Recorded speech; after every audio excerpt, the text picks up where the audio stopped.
Hello दोस्तों, स्वागत है आप सभी का आपके अपने यूट्यूब चैनल बी लर्न में। दोस्तों आज के इस वीडियो में हम एनसीईआरटी बुक के साइंस सब्जेक्ट के 6 स्टैंडर्ड के चैप्टर 3 एंड 4 के जो भी इम्पोर्टेंट पॉइंट्स हैं, जो भी इम्पोर्टेंट क्वेश्चन है एग्जाम में आने लायक, उनके बारे में हम डिस्कस करने वाले हैं। तो यह वीडियो यदि आप CTET 6 to 8 लेवल की तैयारी कर रहे हैं या फिर EMRS की तैयारी कर रहे हैं तो बहुत ही ज़्यादा हेल्पफुल है। स्पेशली बात करें यदि हम EMRS की, यदि आपने TGT साइंस सब्जेक्ट के लिए अप्लाई किया है तो यह वीडियो आपके लिए बहुत ही ज़्यादा हेल्पफुल है, क्योंकि 100 नंबर के जो क्वेश्चन हैं वह एनसीईआरटी बुक से ही आने वाले हैं। फर्स्ट पार्ट में हम चैप्टर 1 एंड चैप्टर 2 के बारे में डिस्कस कर चुके हैं। यदि आप लोग नहीं देखे हैं तो देख लीजिएगा, डिस्क्रिप्शन बॉक्स में प्लेलिस्ट है बी लर्न एनसीईआरटी नोट्स के नाम से, तो वहाँ से आप आसानी से वीडियो को देख सकते हैं। तो आइए दोस्तों, बिना टाइम वेस्ट किए हुए स्टार्ट करते हैं आज की क्लास। चैप्टर 3 में दिया हुआ है दोस्तों, तंतु से वस्त्र तक किस प्रकार तंतु से वस्त्र बनाए जाते हैं। तो सबसे पहले हम जानते हैं कि तंतु होता क्या है। तंतु एक प्रकार के रेशे होते हैं जिससे तागे या धागे बनाए जाते हैं। धागे तो सभी को पता है, लेकिन तागे क्या होता है, जो हम सुई में धागा पिरोते हैं तो कई बार हमने क्या देखा है कि जब भी हम सुई में धागा पिरोते हैं तो वह 2 भाग में डिवाइड हो जाता है। जो धागा होता है वह 2 भाग में डिवाइड हो जाता है, तो वही जो डिवाइड हुआ पार्ट होता है वही होता है तागा। आइए आगे हम जानते हैं तंतु के प्रकार। तंतु 2 प्रकार के होते हैं, पहला प्राकृतिक तंतु और दूसरा कृत्रिम तंतु या संश्लेषित तंतु। सबसे पहले हम जानते हैं प्राकृतिक तंतु के बारे में। तो प्राकृतिक तंतु से तात्पर्य है वह तंतु जो हमें पादपों व जंतुओं से प्राकृतिक रूप से प्राप्त होते हैं, प्राकृतिक तंतु कहलाते हैं। जैसे रेशम तथा ऊन जंतु से प्राप्त तंतु हैं, रेशम तथा ऊन, और पादपों से प्राप्त तंतु हैं रुई, कपास, जूट इत्यादि। और दूसरा होता है दोस्तों कृत्रिम तंतु या फिर संश्लेषित तंतु। रासायनिक पदार्थों से बनाए गए तंतुओं को संश्लेषित तंतु कहते हैं, जैसे पॉलिएस्टर, नायलॉन, एक्रिलिक, रेयॉन इत्यादि। तो ये सब क्या है, संश्लेषित तंतु हैं। आइए जानते हैं वस्त्र क्या होता है। वस्त्र तागे या धागे से बने वस्तु होते हैं। वस्त्र बनाने के लिए तंतुओं को धागों में परिवर्तित किया जाता है, फिर उनके वस्त्र बनाए जाते हैं। तो सबसे छोटा क्या है, तंतु, उसके बाद तागे या फिर धागे, उसके बाद वस्त्र है।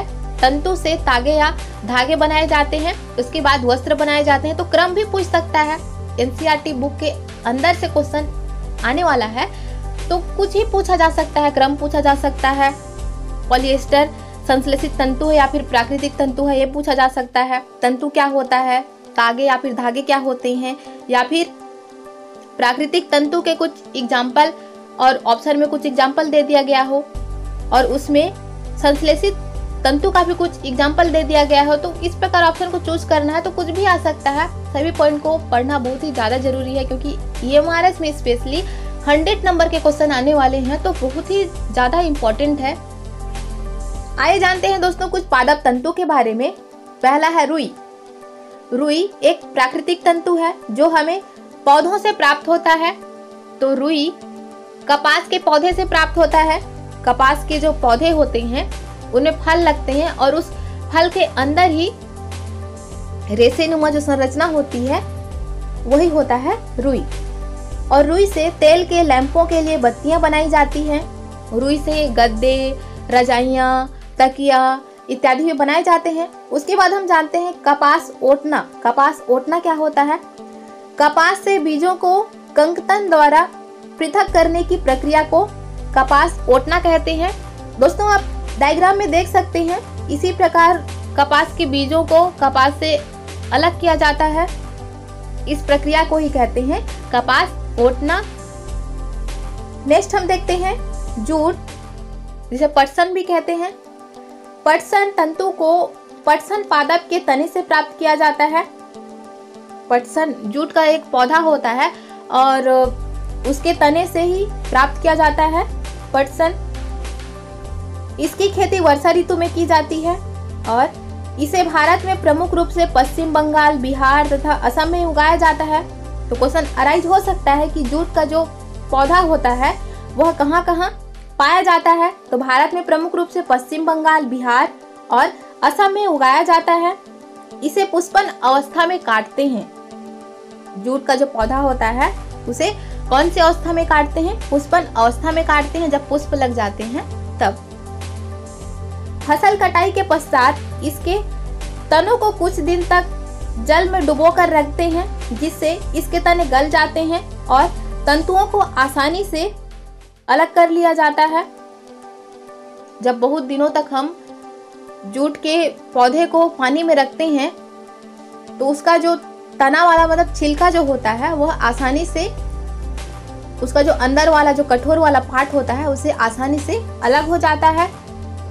नेक्स्ट है दोस्तों कताई। रेशों से तागा बनाने की प्रक्रिया को कताई कहते हैं। तो एग्जाम में आ सकता है कताई किसे कहते हैं? रेशों से तागा बनाने की प्रक्रिया को ही कताई कहते हैं। कताई की प्रक्रिया जानते हैं। इस प्रक्रिया में रुई के एक पुंज मीन्स गुच्छे से रेशों को खींचकर ऐंठते हैं। ऐसा करने से रेशे पास पास आ जाते हैं और तागा बन जाता है और तागे से फिर वस्त्र बनाए जाते हैं। बुक में दिया हुआ है नेक्स्ट तकली। कताई के लिए एक सरल युक्ति हस्त तकवा का उपयोग किया जाता है, जिसे तकली कहते हैं। कताई के लिए एक सरल युक्ति हस्त तकवा का उपयोग किया जाता है, जिसे ही क्या कहते हैं? तकली कहते हैं। कुछ इंपॉर्टेंट पॉइंट्स जान लेते हैं। हाथ से चलाई जाने वाली एक अन्य प्रचलित युक्ति जो कताई में उपयोग होता है, चरखा कहते हैं। गांधी जी का चरखा बहुत ही ज्यादा फेमस है। बड़े पैमाने पर कताई का कार्य मशीनों की सहायता से किया जाता है। प्रेजेंट में मशीनों का ही उपयोग किया जाता है वस्त्र बनाने के लिए। कताई के पश्चात तागों का उपयोग वस्त्र बनाने में किया जाता है। पहले कताई की जाती है और उसके पश्चात तागों का उपयोग वस्त्र बनाने के लिए किया जाता है। दोस्तों नेक्स्ट है तागे से वस्त्र बनाने की कई विधियां हैं। पहला है बुनाई। बुनाई क्या होता है? तागों के दो सेटों को आपस में व्यवस्थित करके वस्त्र बनाने की प्रक्रिया को बुनाई कहते हैं। बुनाई के लिए करघों का उपयोग किया जाता है। करघे दो प्रकार के होते हैं, हस्त प्रचलित और विद्युत प्रचलित। हस्त प्रचलित मीन्स जिसे हाथों के द्वारा बुना जाता है और विद्युत प्रचलित मीन्स मशीन के द्वारा बुनाई की जाती है, उसे ही विद्युत प्रचलित कहते हैं। सेकेंड है बंधाई। बंधाई वह प्रक्रिया है जिसमें किसी एकल धागे का उपयोग वस्त्र के एक टुकड़े को बनाने में किया जाता है। तो दोस्तों ये थे चैप्टर 3 के मोस्ट इम्पोर्टेंट पॉइंट्स जो एग्जाम में आने लायक थे। आइए देखते हैं हम चैप्टर 4 के बारे में।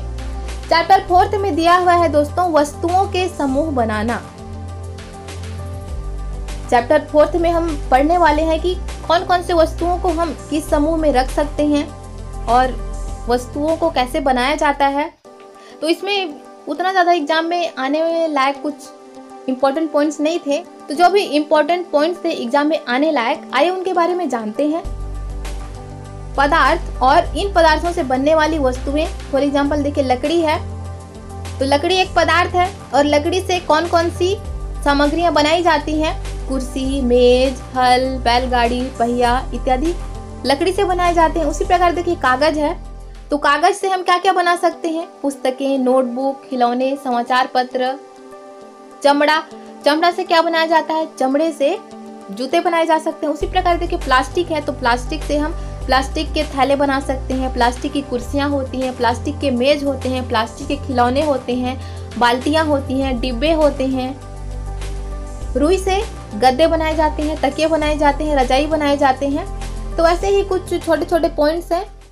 और इस चैप्टर में दोस्तों दिया गया था कि जल में लुप्त होने वाले मीन जल में विलय होने वाले और नमक, शक्कर, तेल, चॉक पाउडर ऐसे कुछ कुछ दिए हुए थे जो आप सभी को पता है। तो इन छोटे छोटे पॉइंट्स को टाइम वेस्ट करने के लिए हम नहीं पढ़ेंगे। जो इम्पोर्टेंट पॉइंट्स हैं इन सब के बारे में तो आप सभी को पता है, आप बिना पढ़े भी बना सकते हैं यदि एग्जाम में आ जाता है।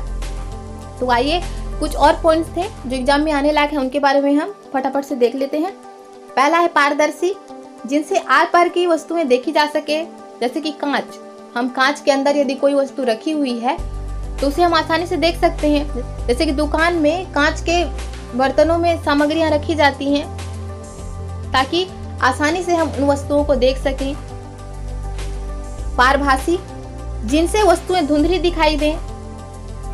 फॉर एग्जाम्पल, हम यदि कागज पर तेल का लेप लगाएं और उस कागज से सामने के वस्तु को हम देखने का प्रयास करेंगे तो हमें स्पष्ट दिखाई नहीं देता है, धुंधला धुंधला दिखाई देता है, तो यह होता है पारभासी। और थर्ड है दोस्तों अपारदर्शी। अपारदर्शी वे वस्तुएं होती हैं जिनसे आर पार की वस्तुएं दिखाई ना दें। फॉर एग्जाम्पल, लकड़ी, पत्थर।